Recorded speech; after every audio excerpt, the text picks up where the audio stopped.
Oh, God. It's the Premier League's No Room for Racism weekend, which should actually be every weekend, but hey-ho. So it's back, taking the knee. Remember this? Here are our hapless politicians jumping on the virtue signalling take the knee bandwagon when it first began.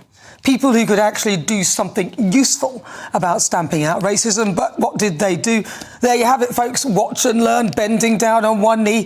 Forgive me if I don't jump for joy.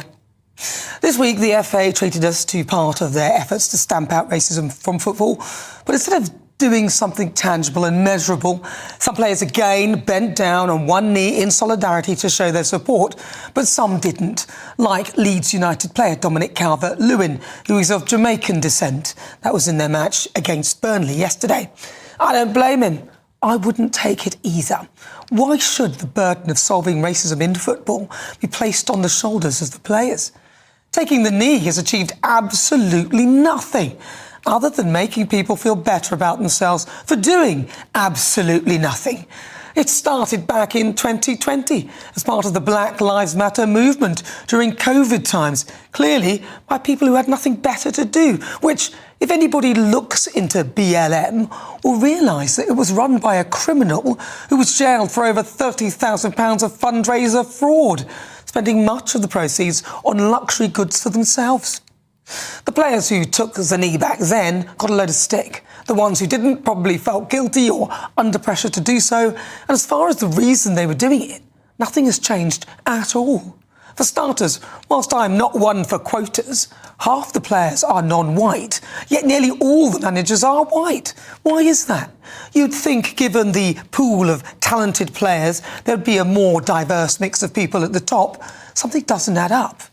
If FIFA or the FA wanted to kick out racism, they could do it easily. They're rich enough. Instead of this ludicrous, virtually signalling gesture, I say, get off your knees, stand on your feet, and actually do something practical to remove racism from the sport.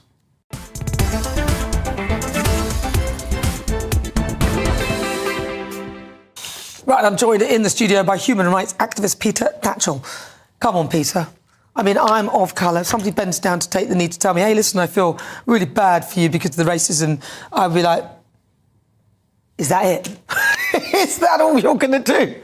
Seriously. Well, as you know, 2 years ago, the Premier League dropped taking the knee as a routine because it had become repetitive and meaningless. Yeah.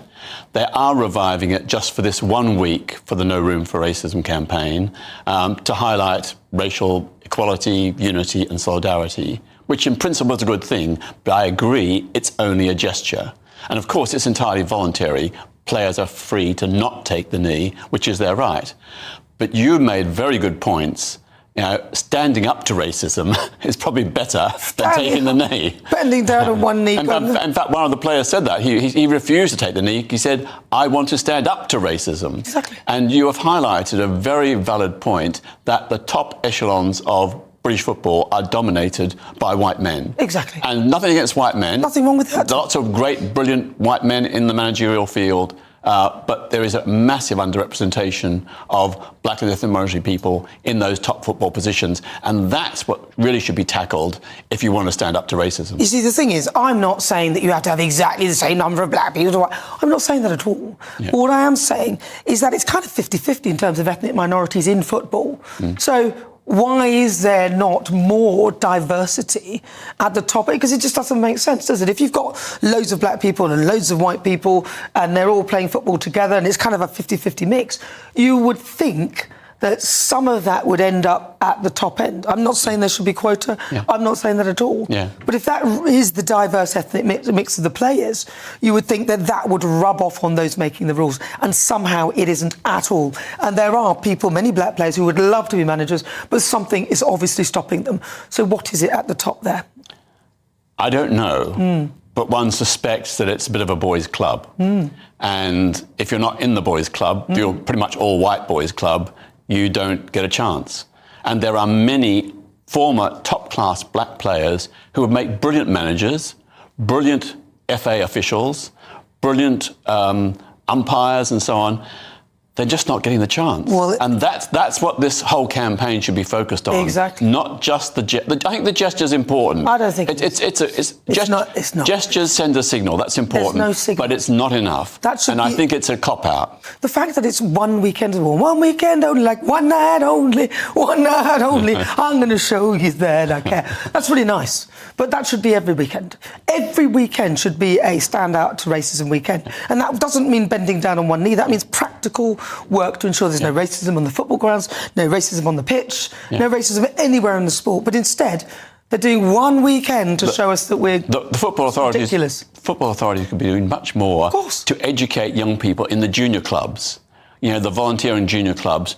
That's where bad attitudes often begin. So if you educate people and support people in those junior clubs, then you're going to create a new generation who have no issue with race. And then we will get, hopefully, more black people in managerial position and FA positions at the top. And that's what we need. We need diversity.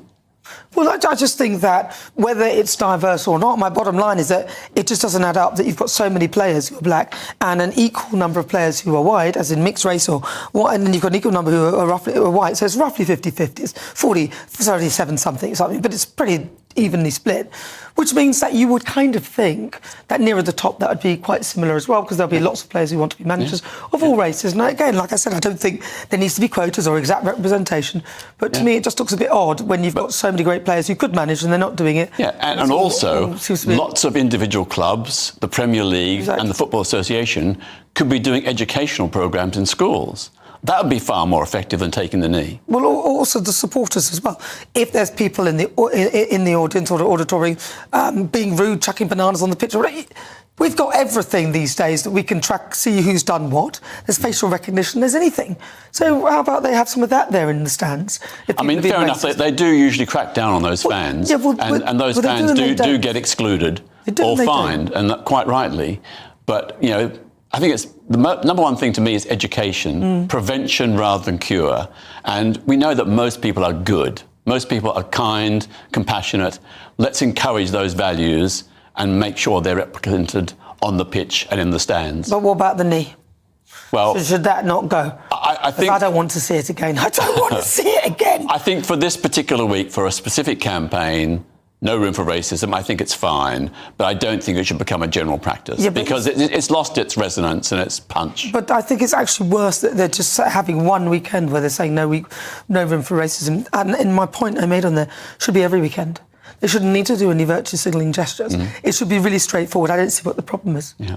I think on this issue, no, we agree. You're supposed to disagree with me. You're supposed to be on it to disagree. But I'm sure there'll be those listening and watching that completely think that taking the knee is perfectly reasonable. So let me know. I think it's reasonable, but I just don't think it should be done every week, you know. I think it's actually patronising and quite insulting. Yeah. I mean, what do I want somebody bending down on one knee saying, I understand your pain. All right, come on, let's carry on then. I mean, what is that? Yeah, it's got. You're right. It's got to be much more than that. Could you imagine if I did that to you, Peter? I understand your pain. All right, let's carry on with what I'm doing now. I'll do the same thing next weekend. You know what I mean? Yeah. Yeah. All right, Peter Tatchell, really good to talk to you. Thank you. We ended up agreeing. I think he agrees with me, although he thinks that this weekend was a good thing to do it once. I think it isn't just nonsense. It shouldn't ever be done.